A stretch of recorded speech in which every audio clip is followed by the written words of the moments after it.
Greetings, citizens of Nerdtropolis. Sean Taj here, the mayor of Nerdtropolis, and on this episode of Real Insights, my guest is comedian and actor Patton Oswalt. Hi. Hey, Patton, it's great to finally meet you. Good to meet you too, man. Longtime fan here, and a big fan of your beard and Manhunt. Oh my goodness. Yes, thank you. I was not a fan of that beard, but thank you. Well, what's the secret of having such a luscious beard? Try to stay in the air conditioning as long as you can. I love it. Yeah. Do you remember the first time you were taught about the assassination of Lincoln? I can't remember this specific time. It felt like something that was always in the background. I don't know when exactly I learned about it, but I know that the most I learned about it was John Wilkes Booth shot him. John Wilkes Booth's leg was tended to by Dr. Mudd, and then he was killed in a barn. And, you know, that's kind of all I knew. So the fact that this series really opens up all these windows on the chaos and panic and hurry of this whole thing. I did not know we were that close to it all unraveling again, you know? Yeah, it's wild. It's such a great show. I'm a history buff. I'm actually a political science major, found my way in this industry, which is great. So I remember learning about this in 5th grade and watching the first episode. I'm a busy person, but I literally sat there and watched every single one back to back to back to back to back. Oh, wow. Yeah, it's such a, I feel like history should be told this way. And you play Lafayette Baker. What type of research did you do to play Baker in the series? Well, I read the book Manhunt and I listened to it, an audio version of it, an audiobook.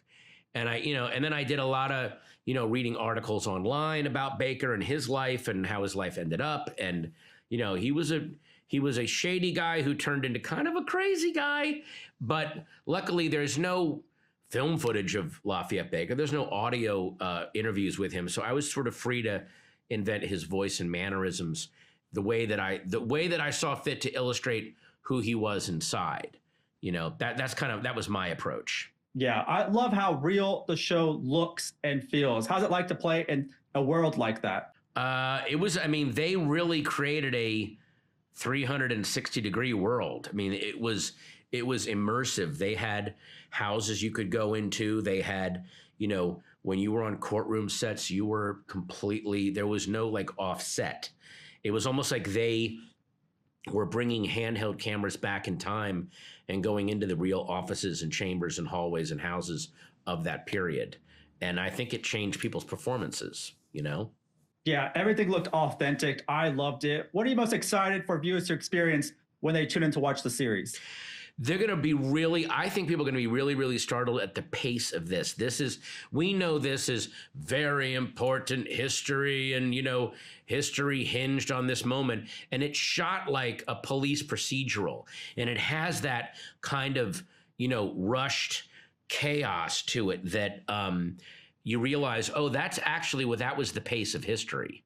The pace of history has always been kind of crazy and feverish. And I think they really captured that. Everyone's going to love this. Last, I have to ask, Ghostbusters Frozen Empire is almost here, and I just spoke to Ernie Hudson just minutes ago, oh my who's God. a big fan of yours. Yeah, oh, I love Ernie. Yeah, he loves you too. And I want to know, how does it feel to be part of the Ghostbusters franchise? It is as awesome as you think it would be. Excited to see it. So thank you so much, Patton. Until next time. Yes, thank you so much. Great talking to you, man. Once again, this is Sean Taj, the mayor of Nerdtropolis, and stay tuned for more movie news, reviews, interviews, and trailers.